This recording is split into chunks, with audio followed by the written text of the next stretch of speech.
Assalamualaikum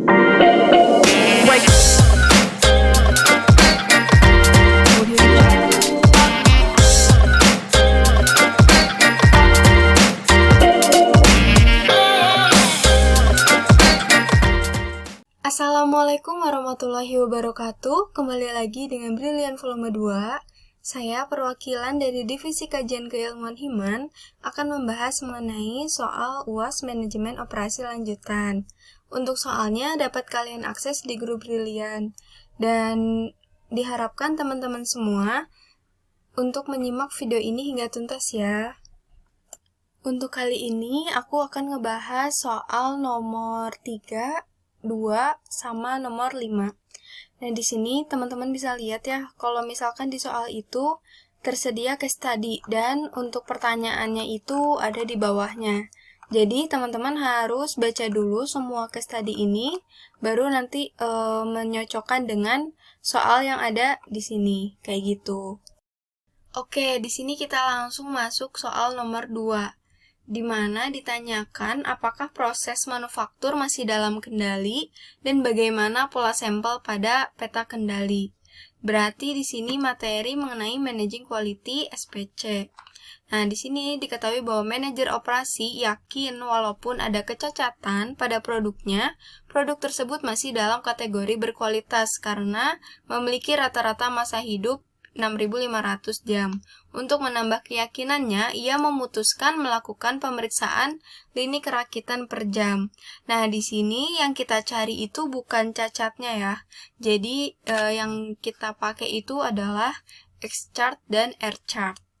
Nah, di sini juga diketahui bahwa manajer itu mengambil ukuran sampel N sama dengan 6 dari LED setiap 15 jam untuk menetapkan standar bagi batas grafik kendali.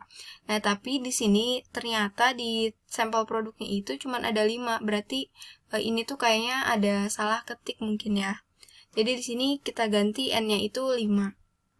Nah, setelah diketahui, ini kan udah diketahui juga sampel produk dalam 15 jamnya, kita langsung masuk aja untuk ngerjain X-chart-nya.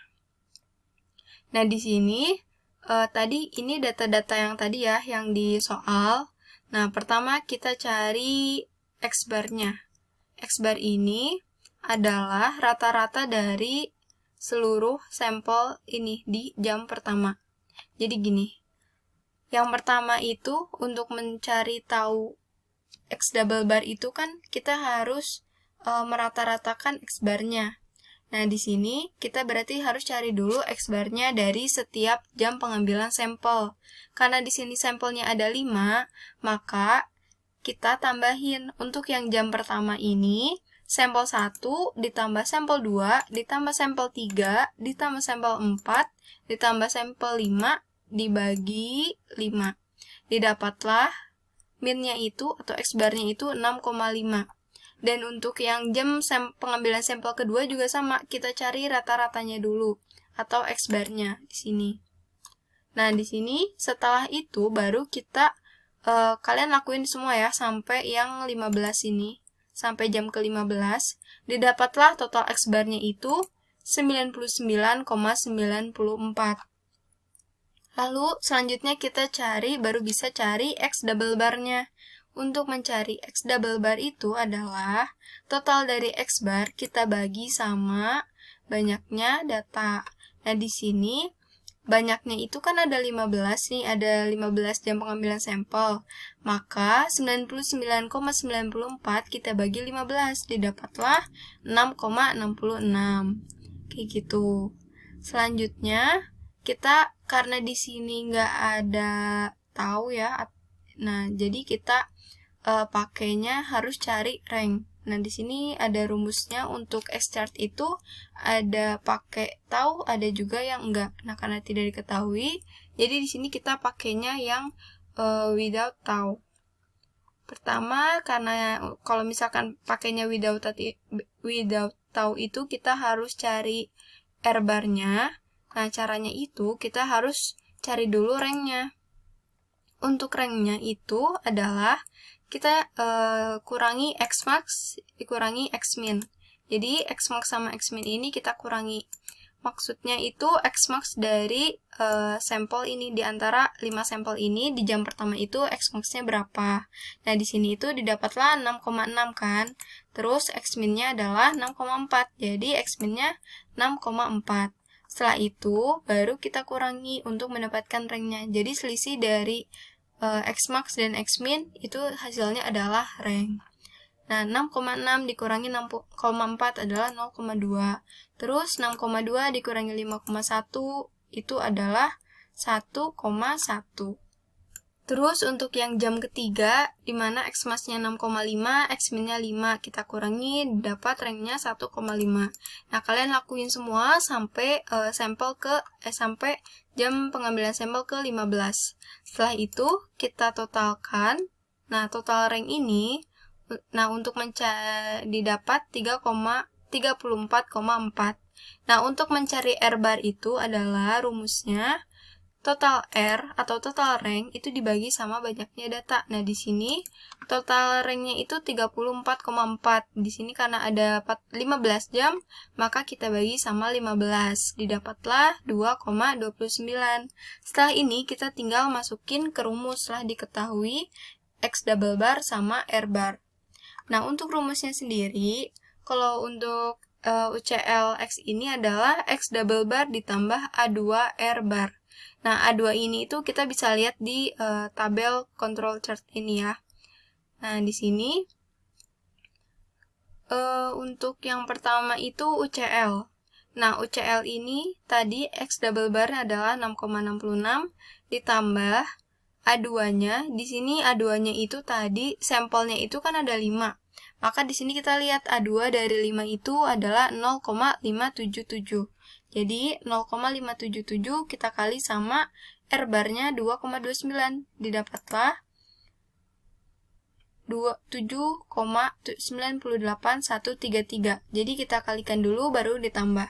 Begitupun sama yang LCL, tapi kalau yang LCL karena itu lower, jadi kita kurangi. Kalau misalkan yang UCL ditambah, kalau LCL dikurangi.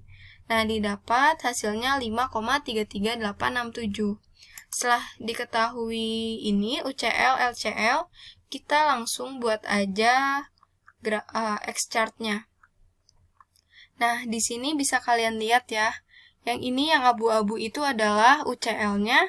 Untuk ini yang orange itu min. Nah, min ini tuh karena ini X-chart, jadi yang sebagai min itu adalah X double bar-nya. Kayak gitu.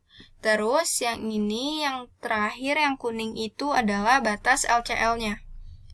Nah, kontrol limitnya yang ini ya, yang min ini. Terus, di sini yang biru ini adalah hasil dari yang X bar tadi.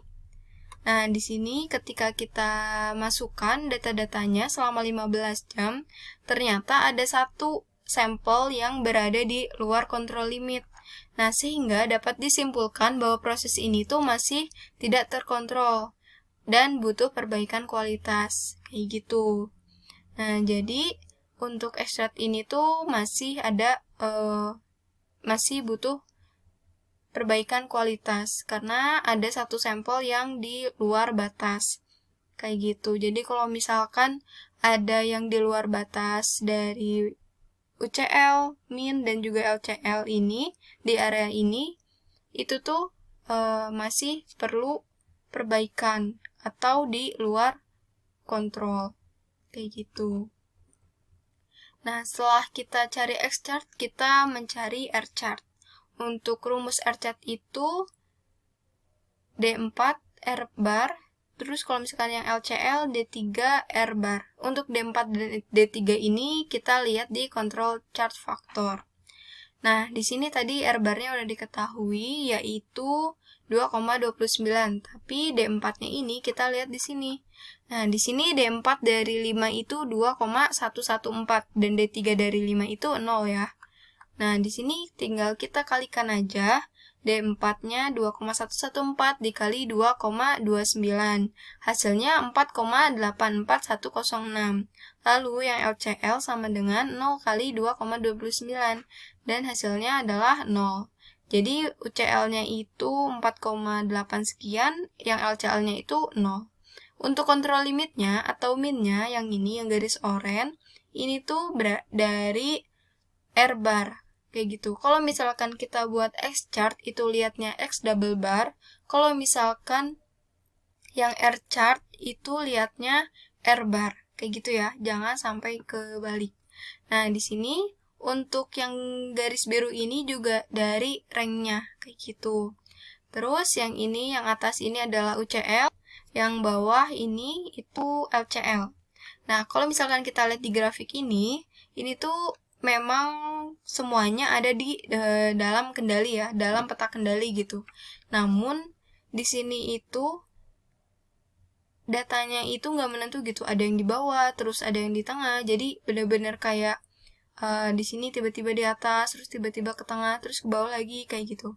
Nah, kan ini tuh namanya nggak menentu ya. Nah, ini tuh termasuk pola yang erratic behavior. Nah, semuanya itu walaupun dalam kendali, tapi datanya nggak menentu, sehingga perlu diinvestigasi apa penyebabnya gitu. Kayak gitu. Nah, kalau misalkan yang tadi, itu di luar kontrol polanya, ya, untuk yang X chart ini.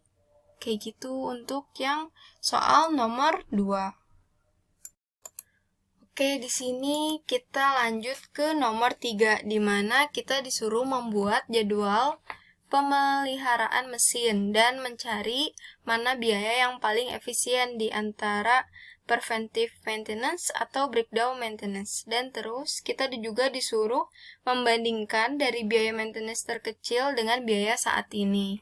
Nah, di sini untuk datanya di case study itu ada perusahaan ya yang harus membuat penjadwalan pemeliharaan mesin yang paling optimal untuk menjaga kelangsungan produksi. Saat ini NCT Lighting itu memiliki 127 mesin produksi dengan biaya pemeliharaan selama 2020 sebesar Rp47.500.000. Biaya pemeliharaan preventif Rp360.000 per mesin. Dan jika mesin itu rusak, perusahaan harus memperbaikinya dengan biaya Rp1.200.000 per mesin. Probabilitas untuk jumlah kerusakan mesinnya itu ada di tabel ini selama 6 periode ya. Di sini ada 6 periode. Nah, untuk bedanya kan tadi pertama itu kita harus cari dulu yang membandingkan preventif dan juga breakdown. Untuk preventif sendiri itu artinya kita melakukan pemeliharaan itu sebelum mesinnya rusak, atau kita tuh melakukan pemeliharaan secara rutin gitu, setiap berapa periode kayak gitu. Kalau misalkan breakdown maintenance itu ketika mesinnya itu rusak, barulah kita perbaiki. Nah, itu namanya breakdown maintenance kayak gitu. Nah, untuk menghitungnya, kita cari dulu probabilitas kerusakan atau PN. Di sini ada 6 periode, lalu ini jumlah kerusakannya. Untuk mencari PN adalah caranya itu, jumlah kerusakan kita bagi dengan total dari jumlah kerusakan itu. Jadi 45 dibagi 285 sama dengan 0,158. Lalu 55 dibagi 285, 0,193. 35 dibagi 285, 0,123. 45 dibagi 285, itu 0,158. 40 dibagi 285 itu 0,140. 65 dibagi 285, 0,228. Total dari PN ini, itu jumlahnya harus 1. Kayak gitu. Jadi kalau misalkan di sini totalnya itu nggak 1, itu berarti kalian ada salah hitung kali ya. Nah, di sini totalnya untuk PN itu harus 1. Selanjutnya, setelah kita mengetahui PN-nya, kita hitung jumlah kerusakan yang diperkirakan per periodenya, atau BN. Nah, di sini karena ada 6 periode, maka kita mencarinya itu juga 6 periode kayak gitu. Ini untuk rumus BN-nya ya. Nah, di sini untuk yang pertama B1. Nah, biar nggak pusing gini ya. Nah, ini B1 itu rumusnya adalah N dikali P1. P1 ini maksudnya P yang ini ya. P probabilitas dari periode ke-1 gitu. Untuk N-nya tadi diketahui di soal bahwa ada 127 mesin produksi. Jadi, untuk B1 ini 127 dikali 0,158 sama dengan 20,066. Nah, ini adalah total hasil dari B1. Jadi jumlah kerusakan yang diperkirakan selama periode 1 itu ada 20,066. Lalu yang B2. Nah, B2 di sini rumusnya N dikali P1 ditambah P2 ditambah B1 kali P1 sama dengan 127 dikali 0,158 ditambah 0,193 ditambah hasil dari B1 yang ini 20,066 dikali probabilitasnya yaitu 0,158 probabilitas P1 ya sama dengan 47,747. Selanjutnya untuk B3. B3 ini rumusnya masih sama ya kayak tadi. N dikali P1 ditambah P2 tambah P3 ditambah B2 dikali P1 ditambah B1 dikali P2 sama dengan 127 dikali 0,158 ditambah 0,193 ditambah 0,123 ditambah 47,747 dikali 0,158 ditambah 20,066 dikali 0,193 atau P2 ya yang ini. Didapat hasilnya 71,615. Nah, di sini kalian harus kerjain dulu yang di dalam kurungnya ya. Jadi, kerjain dulu yang di dalam kurung, terus dan juga kali dulu, kayak gitu. Selanjutnya untuk B4. B4 juga, ini rumusnya adalah N dikali P1 ditambah P2 ditambah P3 ditambah P4 ditambah B3 dikali P1 ditambah B2 dikali P2 ditambah B1 kali P3. 127 ditambah 0,158 ditambah 0,193 ditambah 0,123 ditambah P4 itu 0,158 ditambah 71,615 dikali 0,158 ditambah 47,747 dikali 0,193 ditambah 20,066 dikali 0,123 didapat 103,262. Nah, kalau misalkan kalian lihat nih ya, di setiap rumusnya untuk BN ini, itu berkelanjutan gitu. Nah, di sini yang kita cari itu B4. Nah, B4 berarti untuk N-nya itu kita kalikan P1-nya sampai 4. Kayak gitu. Terus, untuk yang bagian B ini, nih ya, kalau misalkan kalian perhatiin, untuk rumus B3 kali P1, B2 kali P2, B1 kali P3. Nah, ini tuh kalau misalkan yang B itu dia jalannya mundur gitu. Kalau misalkan yang P itu maju. Gini-gini. Jadi, yang B3 ini itu mundur. Kalau misalkan yang P ini itu maju.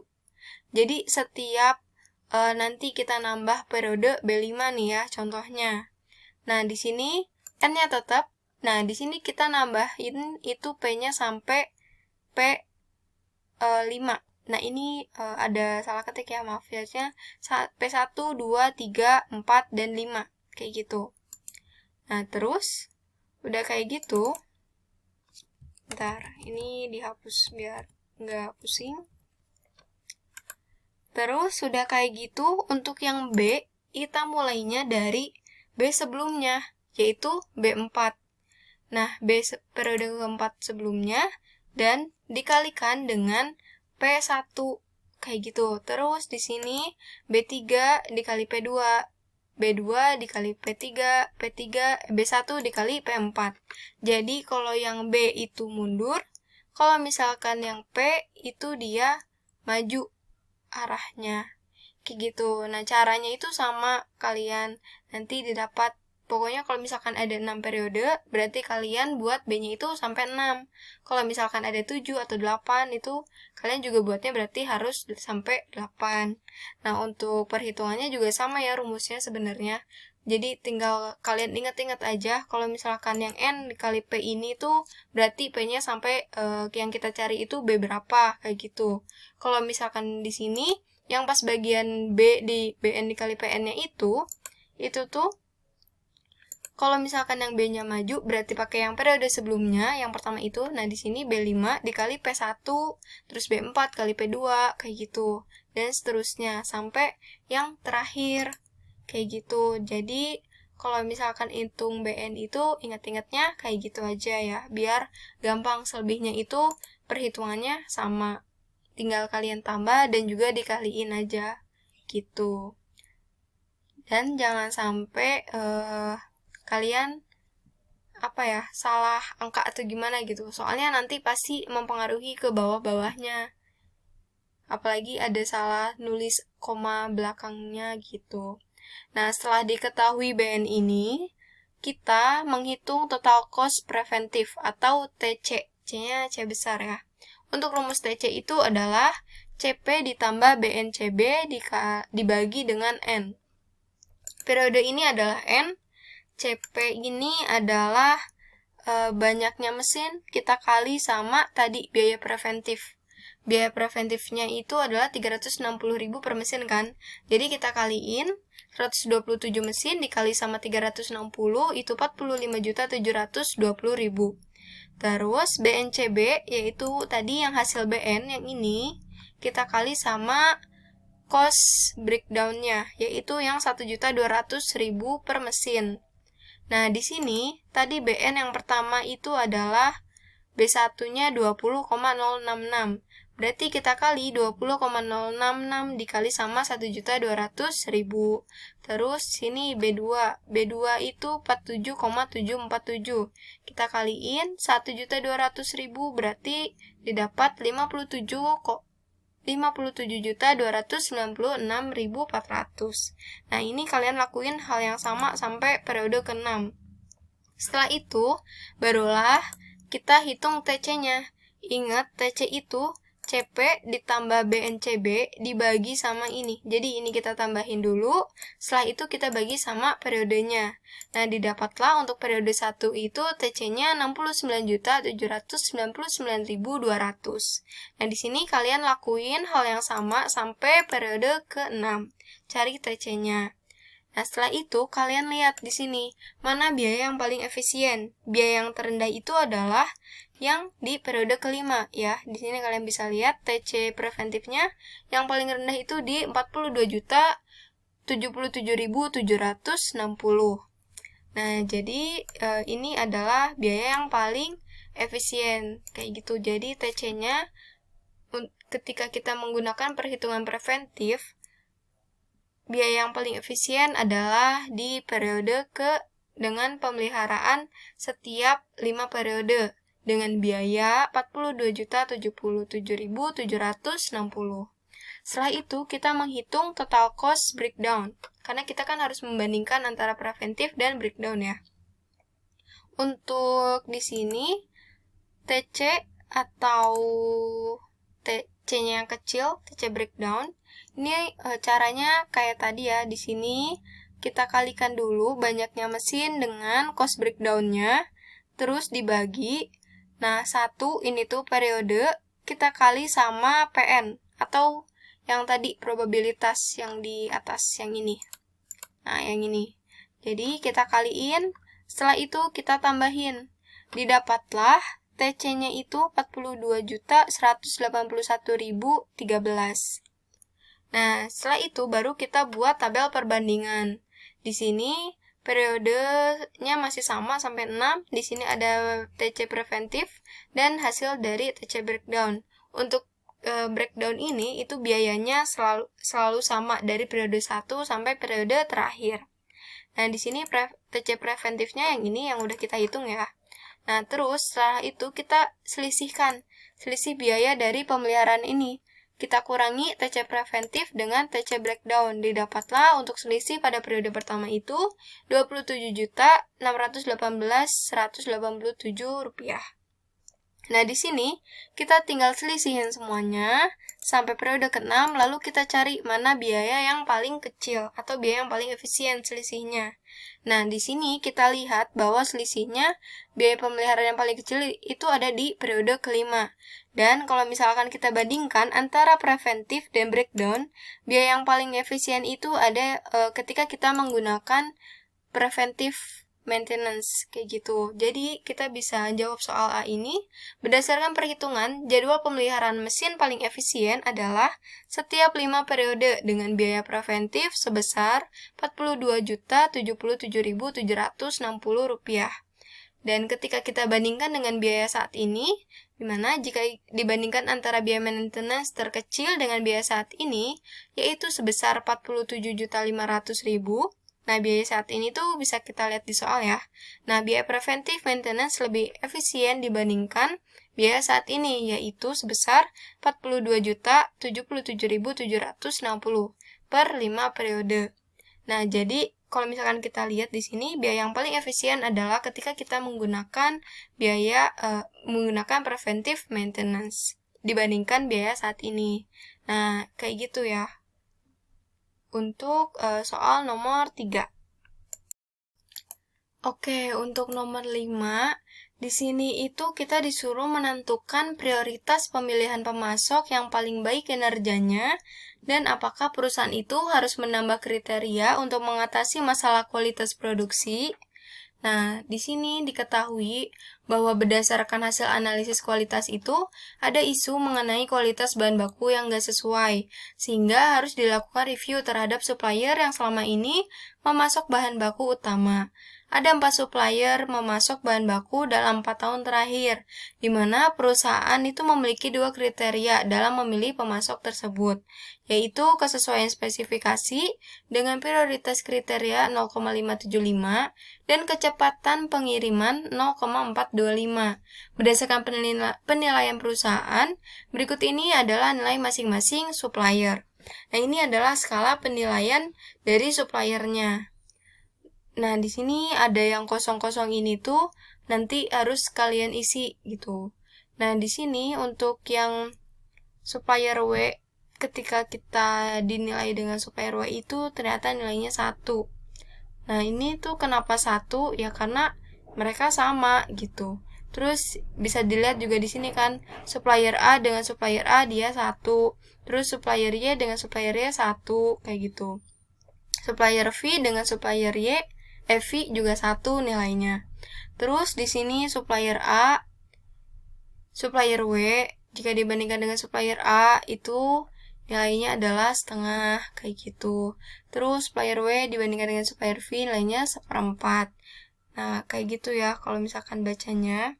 Terus di sini kita pertama itu untuk menyelesaikan kasus tadi, kita harus membuat hierarki. Nah, di sini kita tentukan tujuannya. Karena di sini kita disuruh pilih prioritas mana dalam memilih pemasok yang paling baik kinerjanya, berarti supplier itu sebagai tujuan kita. Lalu ada 2 kriteria dalam pemilihan supplier ini, di mana ada kesesuaian spesifikasi dan kecepatan pengiriman. Masing-masingnya ada 4 alternatif supplier. Ada supplier W, A, Y, dan juga V. Di sini kita panahin ke setiap suppliernya ya, dari kriteria ini. Setelah itu, kita membuat matriks perbandingan. Nah, pertama kita buat dari faktor kesesuaian spesifikasi. Nah, di sini bisa kalian lihat ya, ada yang warna hitam dan juga warna biru. Yang biru ini adalah yang kolom yang tadinya itu kosong. Nah, di sini kita cari, untuk mencari yang kosong ini, caranya adalah kalian tinggal lihat nih di sini. Untuk yang A ini ya, yang kolom A dan bertemu dengan supplier W. Nah, ketika di sini kolom W, nah bertemu jika dibandingkan dengan supplier A, itu nilainya setengah. Nah, di sini berarti tinggal kebalikannya. Kebalikan dari setengah itu adalah 2. Kayak gitu. Terus yang ini, yang kolom V, dimana dengan baris W itu nilainya itu 1/4. Nih, kita lihat ya, kolom W ketika bertemu dengan baris V itu nilainya 1/4. Berarti di sini isinya 4. Lalu untuk yang Y di sini karena W dan Y, kalau kita lihat ya, W sama Y ini nilainya kan tadi kosong. Nah, berarti kalau misalnya kita lihat dari baris, nilai ke kolom Y itu 3. Nah, berarti di sini hasilnya kebalikannya, 1/3. Selanjutnya yang ini. Nah, yang ini itu dari Y ke A itu kan kosong. Nah, kita lihat di baris A ini. A ketika bertemu dengan Y itu nilainya 2. Berarti di sini hasilnya setengah karena kebalikannya. Lanjut yang ini, yang A dan V. Kita lihat di sini. Di sini A ketika bertemu dengan V nilainya 3. Berarti di sini itu nilainya 1/3. Lalu yang ini yang terakhir, V dengan Y. Di sini Y ketika bertemu dengan V nilainya 2. Berarti di sini hasilnya adalah 1/2. Nah, dari sini kita jumlahkan di setiap kolomnya. Nah, ini totalnya 2,83, terus di sini 3,833, dan untuk supplier Y 6,5, supplier V 10. Setelah kita selesai di tabel 1 ini, kita lanjut tabel 2, normalisasi. Di sini kita hitung untuk yang W dengan W ini adalah caranya kita bagikan jumlah yang ini. Yang di sini kita bagi dengan jumlah.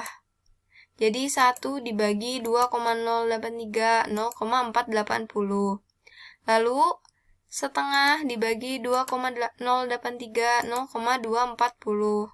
1/3 dibagi 2,083, 0,160.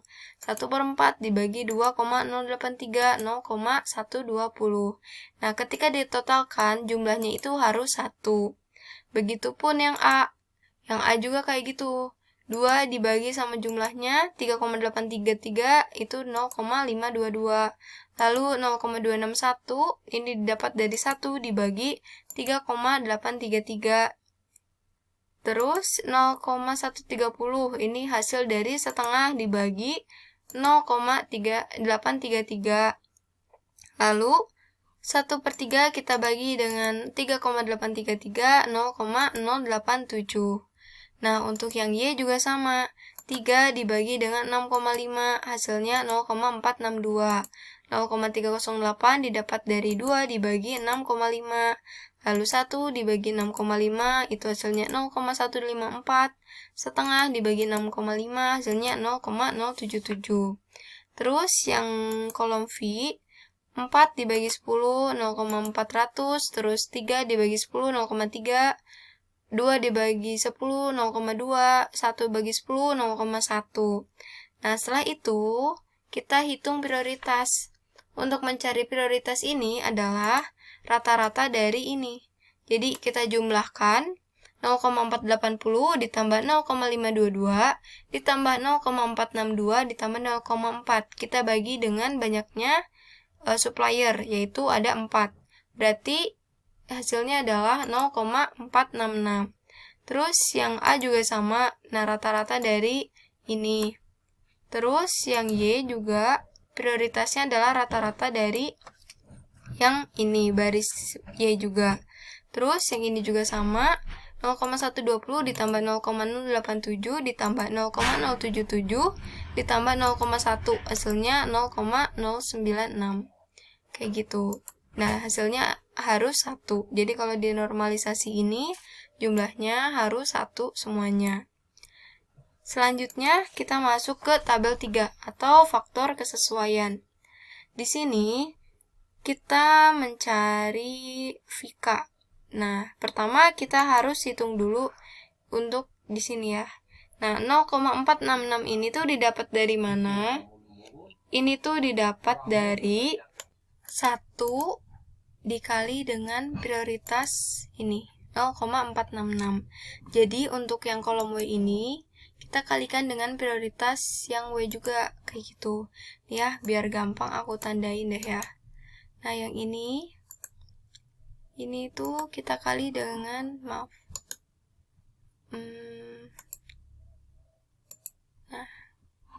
ini kita kali dengan yang ini. Prioritas yang ini. Didapat hasilnya ini. Selanjutnya, untuk yang A ini, kita kali dengan yang ini. Didapat hasilnya ini. Lalu, yang ini juga kita kalikan dengan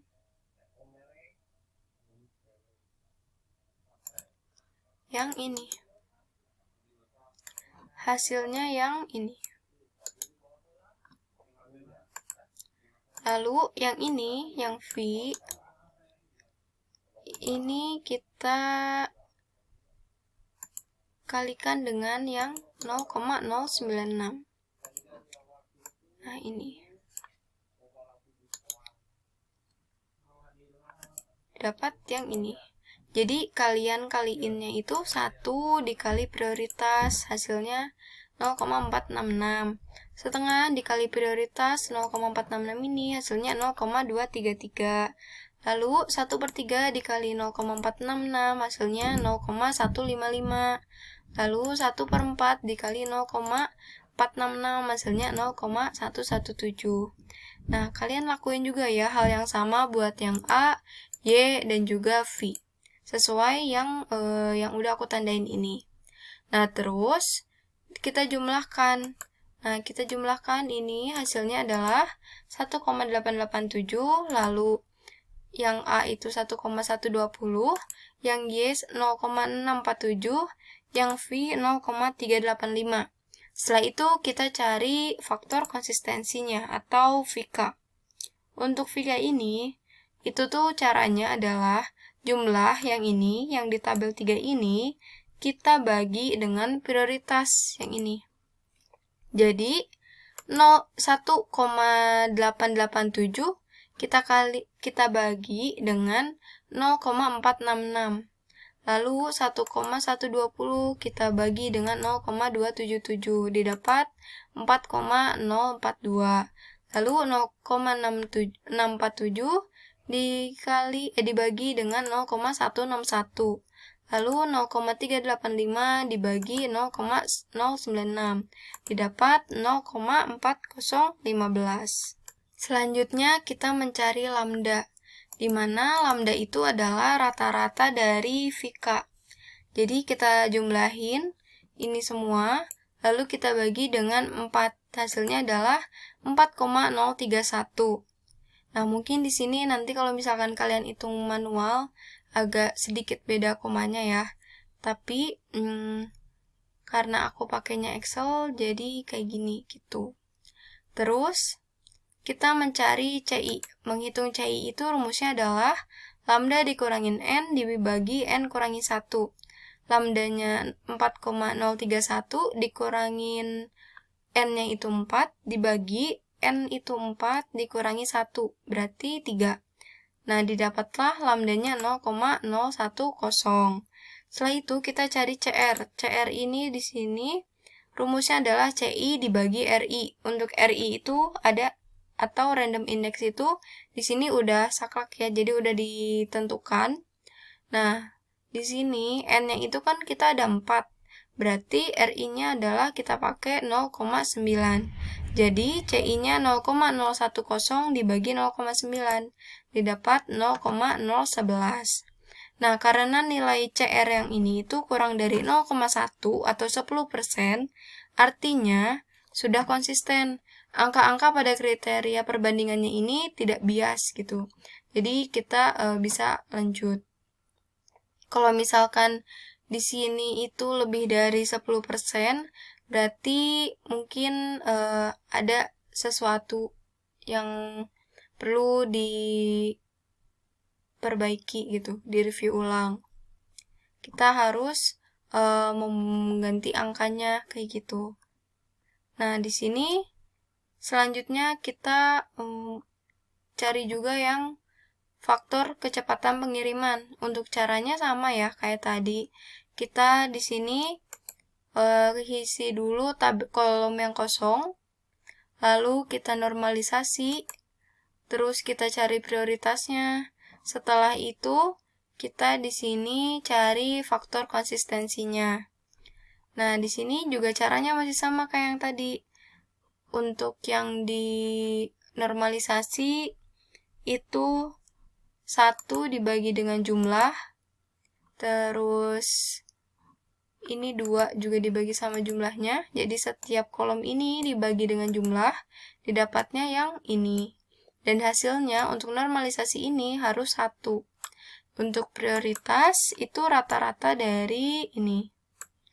Kayak gitu. Terus, untuk yang tabel 3, ini sama kayak tadi. Kolom yang ini kita kali dengan prioritas yang W. Semuanya kita kali dengan prioritas yang W. Untuk kolom A, kita kali prioritas yang A. Kolom Y, kita kali dengan prioritas yang Y. Lalu kolom V, kita kali dengan prioritas yang V. Nah, didapatlah ini ya, sesuai ke bawah setiap kolom. Lalu, jangan lupa juga kita jumlahkan. Kita cari VK-nya. VK-nya ini, tadi rumusnya itu jumlah yang di tabel 3 ini kita bagi dengan prioritas. Sekarang kita mencari lambda, di mana lambda itu rata-rata dari VK. Nah, didapat lambdanya adalah 4,152. Lalu kita cari CI-nya, tadi ya rumusnya lambda dikurangin N dibagi N kurang 1. Setelah itu, kita cari CR-nya, di mana CR itu rumusnya CI dibagi RI. Untuk RI-nya masih sama, yaitu 0,9. Dan CI-nya itu pakai yang ini, 0,051. Jadi 0,051 dibagi 0,9 sama dengan 0,056. Nah, di sini karena nilai CR itu kurang dari 0,1, artinya perhitungan sudah konsisten, angka-angka pada kriteria perbandingannya tidak bias. Nah, sekarang kita buat matriks akhir. Nah, di sini tadi diketahui bahwa prioritas kriteria dari kesesuaian spesifikasi itu kan 0,575, lalu kecepatan pengiriman itu 0,425. Dan ini prioritas kriteria dari masing-masing supplier. Ini tuh yang tadi ya. Nah, di sini yang ini dan yang ini. Ini yang tandanya biru. Nah, ini yang kesesuaian spesifikasi, ini yang kecepatan pengiriman. Setelah itu, nah di sini nih baru kita buat matriks akhirnya.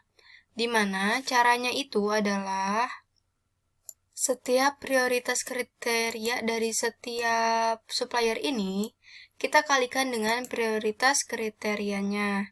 Nah, di sini 0,466 kita kali dengan 0,575 didapat 0,268. Lalu 0,277 dikali 0,575 hasilnya 0,159. 0,161 dikali 0,575 hasilnya 0,093. Lalu 0,096 dikali 0,575 hasilnya 0,055.